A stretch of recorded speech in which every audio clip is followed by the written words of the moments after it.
Impeccable. Oui, c'était une bonne occasion pour les Rennais. Shabani Nonda a failli toucher cette balle. On va voir des buts ce soir, Charles. On va voir des buts parce que ces deux équipes sont là pour ça. Oui, et puis on peut dire aussi que la façon de monter des Rennais, de jouer très haut, facilite aussi la façon des attaquants bastiais qui n'hésitent pas à jouer le contre, à jouer des balles en profondeur. Et puis ces deux équipes qui ont quand même beaucoup plus à gagner qu'à perdre à ce moment de la saison, puisque elles peuvent être en Coupe d'Europe la saison prochaine. Bon, les entraîneurs parlent peut-être par pudeur, quasiment par superstition du maintien, mais il est clair que dans la tête des joueurs, ce maintien n'est pas vraiment d'actualité, puisque ces deux équipes comptent 6 points d'avance sur le premier relégable au départ de ce match. André, Jurietti, Lachuer, Nalis, tacle de Jocelyn Gourvenec, récupération de sommeil, Grégoire, Gourvenec, Leroux, Bardon, le ballon qui circule bien côté Rennais, l'accélération de Bardon, il est passé entre deux Bastiers, et là Djidiouf cherche une solution en profondeur, il ne la trouvera pas, le ballon revient sur Bardon pour Shabani Nonda, et encore une fois Laurent Casanova décisif dans son repli défensif. Harry Bagé, Diatta avec Diouf. Diouf qui va accélérer. Et Laurent Casanova qui est allé tacler quasiment en position d'arrière gauche. Oui, Casanova pour ce début de match était assez omniprésent. Oui, les Bastiais devront être vigilants parce que Bardon et Nonda ont l'air d'être dans de bonnes dispositions. Belle complicité entre ces deux joueurs. Encore un appel de balle de Pierre-Yves André qui va aller défier en 1 contre 1 David Sommeil. Oh, quel sang-froid de la part du défenseur rennais qui, au lieu de balancer le ballon, a tranquillement servi son gardien. Belle maîtrise de la part de David Sommeil. Et voilà la réponse bastiaise avec Casanova. Regardez. Je crois qu'il a vu son sang-froid sur ce coup-là. Pierre-Yves André a manqué un peu son contrôle. Lachuer avec Cherchevski, il a poursuivi son effort, Lachuer. Et Dominique Harry-Bagé qui fait une très grosse saison, hein, lui qui avait manqué les 8 premiers matchs pour cause de suspension. Il est revenu comme un titulaire indiscutable depuis son retour, il n'a raté qu'un seul match en raison d'un nombre de cartons jaunes évalué à 3, et il avait raté le match sur Rennes-Lyon, perdu à domicile par les Rennais. Pardon. On a entendu le banc Rennais saluer le pressing de Christophe Leroux.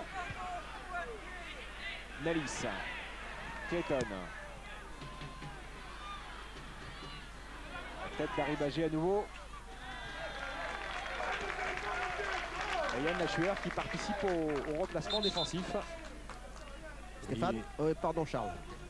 Juste une petite information qui est assez importante même, c'est monsieur Jean-Louis Planchès qui est l'arbitre assistant de notre côté, là côté bande touche, qui a un petit problème musculaire et qui va se faire remplacer puisqu'il ne peut plus continuer. Là il indique à monsieur Fraisse qu'il ne peut plus, et donc c'est monsieur le 4e arbitre, monsieur Pascal Rebaud, qui va le remplacer. Donc, voilà un fait de jeu pas banal. Ouais, je pense qu'il a dû faire une petite élongation, un petit plaquage. Apparemment c'est à la cuisse. C'est à la cuisse, oui. Ça arrive également aux arbitres, hein. Vous savez, ils sont ils ont une véritable préparation physique, hein, les arbitres. Il ne faut pas croire qu'ils arrivent le soir du match avec leur drapeau. Exactement, et puis il se peut qu'ils soient tendus, qu'ils soient stressés, et puis ça se porte musculairement. Un arbitre est stressé avant de venir à Bastia, Charles. Mais n'importe où, à Bastia ou ailleurs, un arbitre a une grosse pression avant le match. Et voilà, il se peut que ça soit musculaire, c'est peut sur un démarrage se faire une élongation, et il ne peut plus suivre les actions comme il voudrait, donc il préfère abandonner, et il a raison, je trouve. Le remplacement a été opéré. Cédric Bardon Gourvenec. Gourvenec dans la profondeur pour Shabani Nonda. Vous le signaliez tout à l'heure, mais c'est vrai qu'il paraît bien en jambes, le Burundais Shabani Nonda, en ce début de match. Lui qui a eu, on va dire, la chance, en tous les cas pour les Rennais, de ne pas être appelé en sélection de la République démocratique du Congo pour les éliminatoires de la Coupe 2002, au contraire des Bastiais, Souma ou Prince, qui jouent eux ce week-end avec leurs sélections respectives de Guinée et du Libéria. Lachuer avec André. Ah, il y avait l'appel de balle de Clayton. Il ne l'a pas vu, Pierre-Yves André. Ça profite quand même derrière Annalise avec une faute de Jocelyn Gourvenec.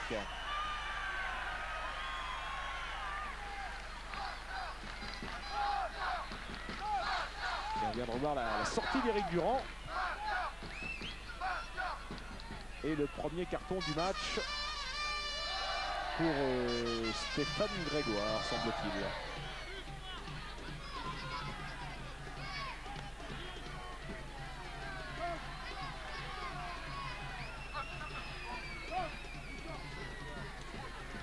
Stéphane, je peux vous aider, ce n'était pas Grégoire, c'était Diatta. Diatta, merci. Ouais, pour un coup auparavant sur Pierre-Yves André. Et M. Fraise a laissé jouer, il est revenu pour donner ce carton jaune à Diatta. Bien vu Lucien, parce qu'on voyait effectivement Stéphane Grégoire en grande discussion avec l'arbitre, mais c'était plus dans son rôle de capitaine que dans celui d'accusé. Franck Jurietti. Franck Jurietti avec Yann Lachuer. Parfaitement coupé par Anthony Réveillère. Nonda. Et Moreau qui ne quitte pas Shabani Nonda. C'est un bon début de match, Patrick Moreau. L'accélération de Jurietti. Entre deux Rennais, il est passé. Et le retour de Diatta. Et tout est parti d'une bonne interception de Patrick Moreau, Charles. Oui, Patrick Moreau est très bien ce soir. Il a annoncé la couleur d'entrée. Il est incisif. C'est beau hein, ce que fait Franck Jurietti. Oui. Entre Sommeil et Harry Baget. Oui, mais bon, c'est un peu... c'est difficile de passer là. Hein. Il y a trop de conditions pour arriver à récupérer ce ballon. On vient de revoir la faute de Lamine Diatta qui lui vaut ce carton jaune parfaitement justifié. Lamine Diatta qui sort précisément d'une suspension qui lui a valu de manquer le quart de finale joué par les Rennais à Nantes. Quart de finale de Coupe de France perdu 2-1 par les Bretons. Pierre-Yves André avec Clayton. Le centre contré de Clayton, ce sera un corner pour le Sporting Club de Bastia qui a su se montrer dangereux sur ce genre de phase de jeu depuis le début du match. Oui, et systématiquement, Clayton, dès qu'un milieu de terrain Bastia a le ballon, Clayton se fait voir, demande le ballon. Le voilà, le Brésilien José Clayton. Corner bien frappé, c'était pour Camara, derrière la reprise de Lachuer. Toujours là, toujours en rôdeur au 20 mètres, Yann Lachuer. Ça a bien failli marcher. Ballon sorti par David Sommeil. Juste devant son ancien coéquipier du Stade Malherbe de Caen, Frédéric Ney. Casanova. André de la tête vers Clayton. Les Bastiais qui monopolisent le ballon en cette fin de première demi-heure. Nalis. Nalis qui s'est retourné pour essayer de retrouver Siachevski. Les Rennais qui peuvent se dégager. Et Casanova poursuit son sans faute. Alors on parlait de l'invincibilité bastiaise à domicile. 4 équipes quand même sont venues arracher un nul ici. Il faut leur rendre hommage chez Nancy, c'est Le Havre, c'est Metz. Et la dernière en date, l'Olympique de Marseille, le 12 janvier dernier. Depuis, Bastia reste à domicile sur 4 victoires consécutives. Casanova avec Clayton. Loin devant, Frédéric Ney, David Sommeil. Le voilà, le duel entre les deux anciens Canets. Ils ont tous les deux débuté en première division sous le maillot rouge et bleu du Stade Malherbe de Caen. Pas la même année puisque David Sommeil a démarré 2 ans avant Frédéric Ney. L'un venait de Saint-Lô, l'autre de Bayeux. Et ils ont poursuivi leur carrière en D1 à Rennes et Bastia. Grégoire. Réveillère. Reveillère, le bon retour, l'excellent retour même de Nalis. Lachuer qui renverse le jeu sur Swieczewski. Ouais, ça sera pour Lamine Diatta. Et Swieczewski, en homme d'expérience, ne s'est pas jeté, ce qui lui a permis de récupérer ce ballon. Avec Moreau, Clayton, Moreau à nouveau. Moreau dans la profondeur pour Frédéric Ney.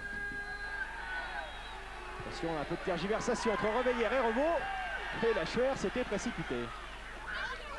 Et le ballon circule assez vite du côté de Bastia.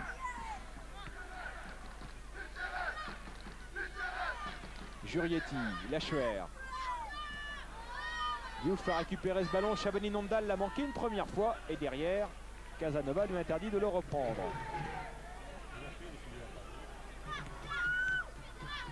Reveillère. Contrôle manqué par Anthony Reveillère.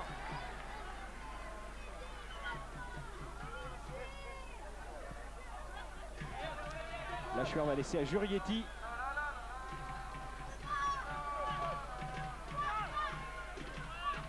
Yann Lachuer. Yann Lachuer qui accélère. Le centre de Yann Lachuer. Ballon repoussé par Sommeil. Grégoire. Gourvenec. Sommeil. Nonda. Gourvenec. Leroux. Christophe Leroux qui accélère dans l'axe. Et l'organisation bastiaise qui pose problème au Stade Rennais. Contrairement à Bastia, les Rennais pratiquent un jeu plus latéral. Ils essaient d'écarter au maximum. Ce sont, je pense, les objectifs de Le Guen. Il tient surtout à ça, avoir une équipe, dès qu'on a le ballon, on l'écarte, on essaye de passer par les côtés. Contrairement à Bastia qui pratique un jeu plus direct. Dès que les Bastiais sont acculés, sont bloqués, ils mettent systématiquement devant et se battent sur le ballon. Yann Lachuer là qui a été saisi au vol par Dominique Arribagé. C'est douloureux parce qu'il a pris le pied, Dominique Arribagé.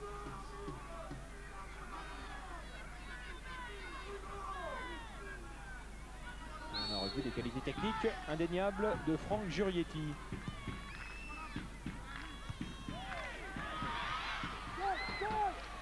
Il y a aussi de très très beaux gestes en effet sur cette pelouse de Furiani ce soir. David Sommeil a pu dégager ce ballon directement sur Clayton. Arrivé l'an passé avec Henrik Kasperzak de Tunisie et de l'étoile sportive du Sahel, Clayton. Nalis en profondeur vers Swieczewski et Pierre André qui va aller au pressing sur Diatta. Clayton, c'est un poison permanent. Clayton, magnifique ce qu'il a fait, l'enchaînement de José Clayton. Séché par Diatta juste à l'entrée de la surface de réparation. Et on vient de comprendre qu'il était bien brésilien, José Clayton. Et oui, et Clayton était passé là. Voilà, il avait fait la différence. Et Diatta qui avait été averti précédemment par M. Fraise, qui doit s'estimer heureux de pouvoir poursuivre cette partie. Alors attention au coup franc avec le pied gauche de Franck Jurietti ou le pied droit de José Clayton. Jurietti, c'est un centre. Et Christophe Revaux, c'est pas terminé. Le ballon qui navigue dans la surface de réparation. Repoussé au final par Arribagé. Grosse frayeur quand même pour les Rennais. Sur ce moment de flottement, c'est pas terminé. Clayton encore, le centre de Clayton, premier poteau, c'est repoussé par Sommeil. Récupération de Diouf.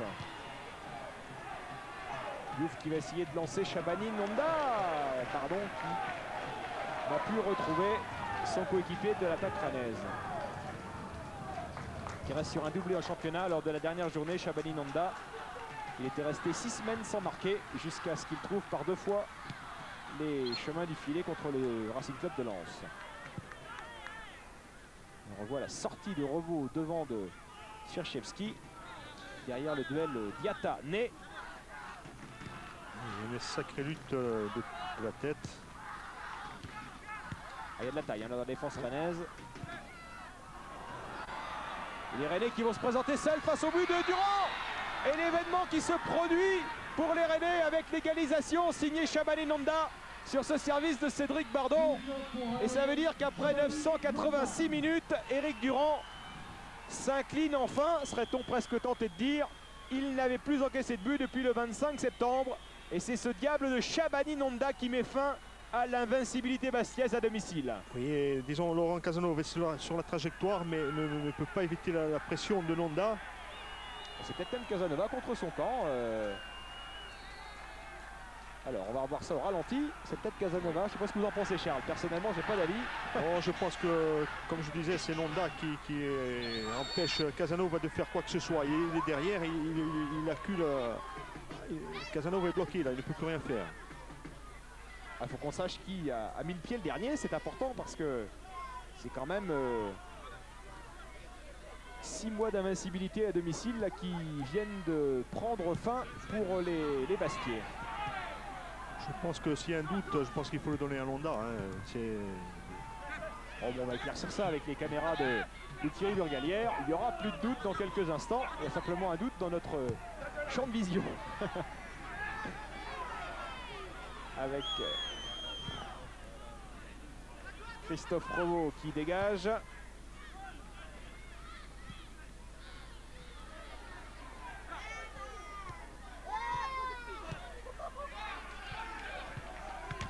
Côté René, Paul Le voilà, une image du pardon. but, Charles, excusez-nous. Oui, allez-y. Lucien. Je n'ai pas de moniteur dans ce moment. Et c'est Shabani Nonda qui met le but.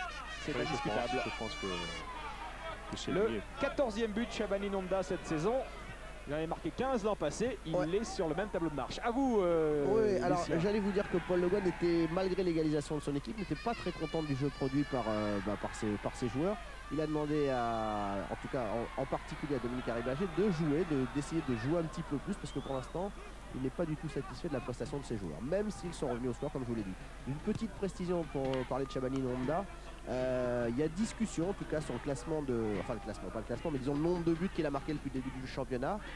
Officiellement il n'y a rien d'officiel, on dit qu'il a 14 buts avec celui de ce soir, mais il a peut-être marqué 15 buts puisque toute la presse lui a attribué un but à Marquez contre son camp au cours d'un Rennes-Monaco.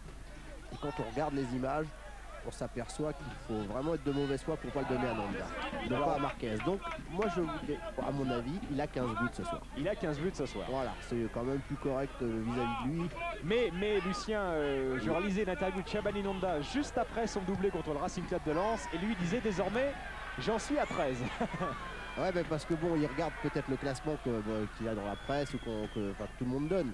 Mais j'ai eu l'occasion de revoir ce but là cette semaine. Et je peux vous dire qu'il n'y a aucun doute, c'est bien lui qui l'a marqué. Il n'y a aucun doute, c'est bien lui. Eh bien, parfait. Là, on se fie à votre témoignage, Lucien, et ça prouve simplement une chose, c'est que Shabani Nonda, contrairement à ce que beaucoup de gens disent et prétendent, réalise sous le maillot du Stade Rennais une saison aussi efficace, peut-être moins brillante, mais au moins toujours aussi efficace que celle qu'il avait réussi l'an passé pour sa première année en France.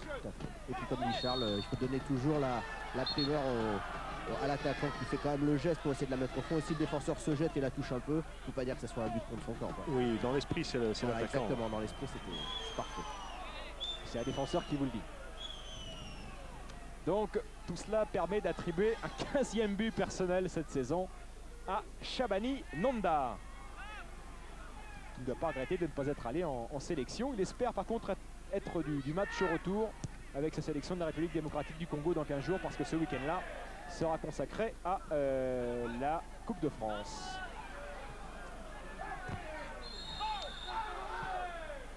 Et les Bastiais qui sont rejoints, Charles, sur la première véritable occasion rennaise. Il y a eu un arrêt d'Éric Durand. Oui, il y avait eu deux ou trois tentatives de la part des Rennais, on disait des incursions de Bardon, Nonda assez répétées. Et puis ils vont trouver la faille. Et voilà le buteur, Bardon, et une nouvelle passe décisive pour le buteur Nonda. Une nouvelle passe décisive de Cédric Bardon. Il faut en parler de Cédric Bardon parce que c'est pas un joueur dont on parle forcément beaucoup, mais lui aussi il fait une belle saison. Il en est à 4 buts, 3e passe décisive. Il a été pas mal perturbé par les suspensions et blessures cette saison, Cédric Bardon. Mais encore une fois, lorsqu'il est aligné avec Shabani Nonda, c'est un duo très efficace puisque c'est la 13e fois ce soir que le duo Nonda-Bardon débute un match et c'est la 13e fois que l'un des deux joueurs parvient à marquer. C'est très très important. C'est des stats éloquentes de l'efficacité et de la complicité de ces deux joueurs. Oui, je m'imagine un peu le travail que doivent avoir les défenseurs Bastiais avec Nonda en pointe. Il me fait penser à Laurent Pocou à une certaine époque. Un autre Rennais célèbre. Oui, oui, oui. Un joueur du Stade Rennais, hein. plus précisément.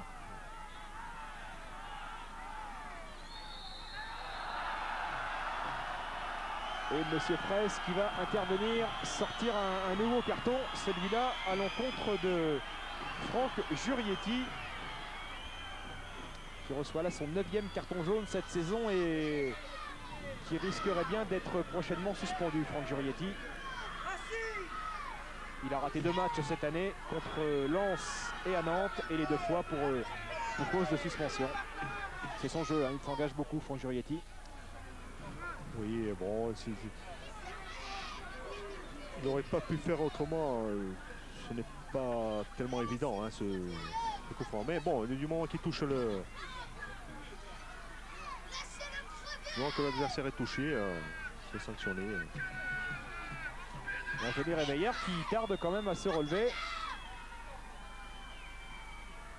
Alors on a un micro d'ambiance mal placé qui lui permet d'entendre des choses qu'on ne doit pas entendre autour d'un terrain. Espérons qu'Anthony Réveillère va reprendre sa place avec ses coéquipiers. Lui qui a également eu une saison perturbée par les blessures, Anthony Réveillère, qui n'a joué que 12 matchs cette année.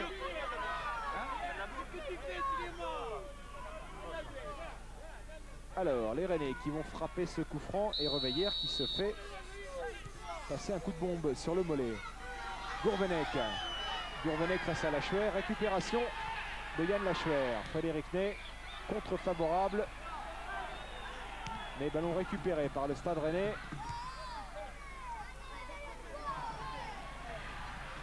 Lachuer en profondeur pour Frédéric Ney. Encore la sortie de Christophe Revaux. Belle, très belle anticipation du gardien rennais. Impeccable, vraiment impeccable depuis le début de ce match. Lui qui dit qu'à Furiani, l'adversaire doit être costaud dans sa tête. Eh bien, lui, il l'est ce soir, costaud dans sa tête, Christophe Revaux. Oui, en tout cas, il était présent dès le début du match. Casanova, ballon récupéré par Bardon. Leroux. Grégoire et Lilian Alice qui s'est engagé, qui est arrivé en retard.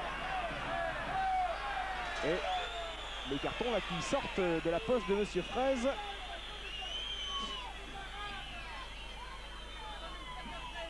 Lilian Alice qui avait déjà été averti lors du match aller.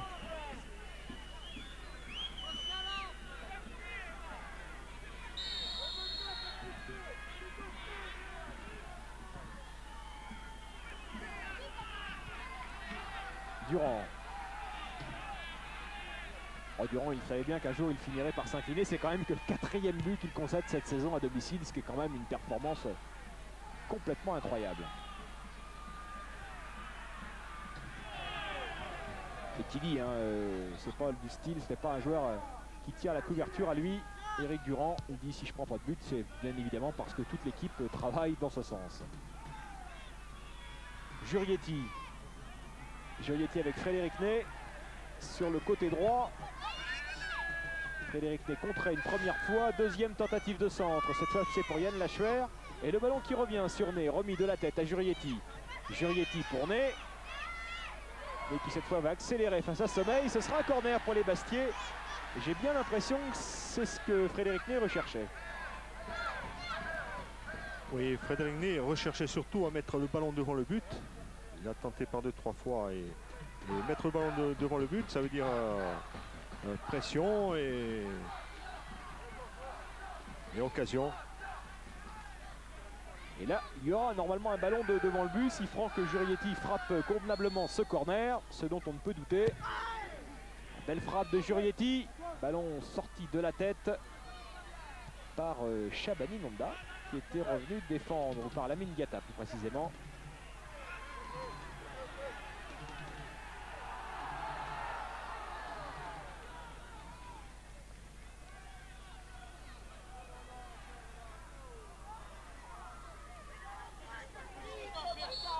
Et on arrive déjà à la fin de cette première période qu'on n'a pas pu passer, Charles, tant le spectacle était agréable à regarder.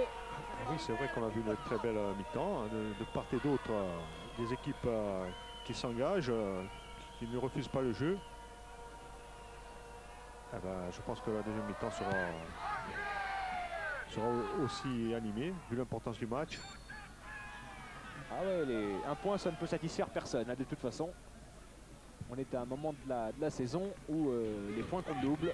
Il faut donc en prendre 3. Clayton qui va prendre sa chance. Quelle frappe de José Clayton! Elle était terrible. Et elle l'était malheureusement pour le Brésilien non cadré. Parce que la puissance, elle y était indiscutablement. Ah oui, il avait l'air nonchalant au départ et puis il a choisi de frapper dans une bonne position. Le ballon retombe très bien sur son pied gauche. Christophe Revaux est sur la trajectoire, mais c'est la puissance qu'il a mis, Clayton, pas sûr. Hein, pas sûr. Et Revaux était un peu surpris là sur le coup. Hein.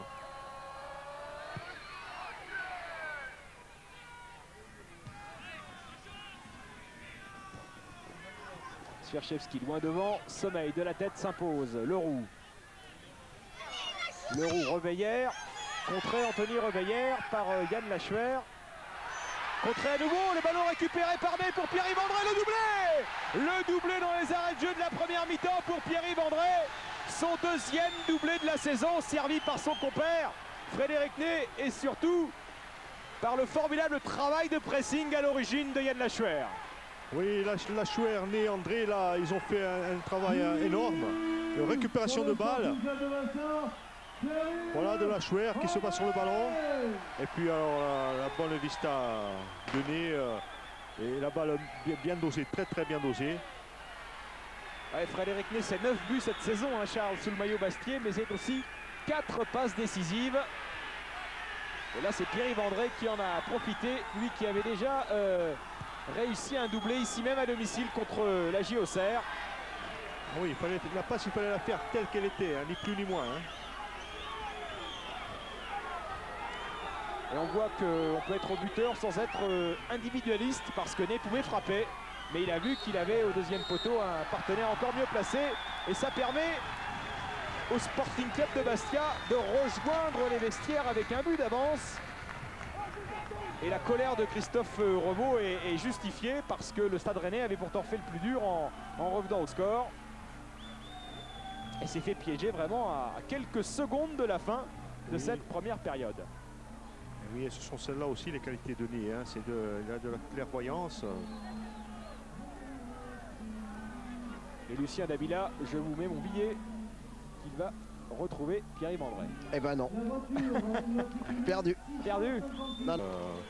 Ils sont en train de se retrouver là en fin de championnat et en même temps bon, ils ont quand même un effectif de valeur et je trouve qu'en plus de la motivation, ils sont capables d'aller plus loin.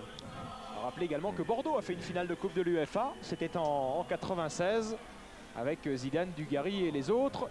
Et pendant ce temps-là, Lucien Dabila est passé, a vu Pierre-Yves André passer comme une flèche sous son nez. Oui, parce qu'il était, on peut le dire, le dernier à sortir des vestiaires. Et donc on n'allait pas retarder le match pour une petite interview, on aura le temps de le faire à la fin du match. Que tous les amis bretons de Pierre-Yves André se rassurent, effectivement nous le retrouverons, à n'en pas douter, à la fin du match. Parce que le coup d'envoi de cette deuxième période va être donné à mi-breton et à mi-corse, hein, parce que maintenant qu'il est quand même depuis 3 ans à Bastia et il a eu le temps de nouer quelques solides amitiés avec ses nouveaux voisins, Pierre-Yves André. Grand animateur de la première mi-temps. On vous rappelle que le Sporting Club de Bastia a marqué 2 fois par Pierre-Yves André et que le Stade Rennais avait égalisé par Shabani Nonda. Swiaczewski qui écarte vers Clayton. Récupération de Christophe Leroux avec Diatta. Diatta Diouf. Diatta. Harry Bagé. C'était pour Nonda. C'est directement en touche. Et pendant ce temps-là, Charles Orlanducci regarde si la posture sur le plan tactique des deux équipes a été modifiée durant la pause par les interventions des entraîneurs. Camara. Moreau loin devant. Ballon que convoite Pierre-Yves André. Marquage resserré visiblement sur Pierre-Yves André. En ce début de deuxième période. Moreau, Lachuer. Oui, on a dû passer les consignes de méfiance de part et d'autre, hein, côté que ce soit de Bastia ou de Rennes, ce début de seconde mi-temps.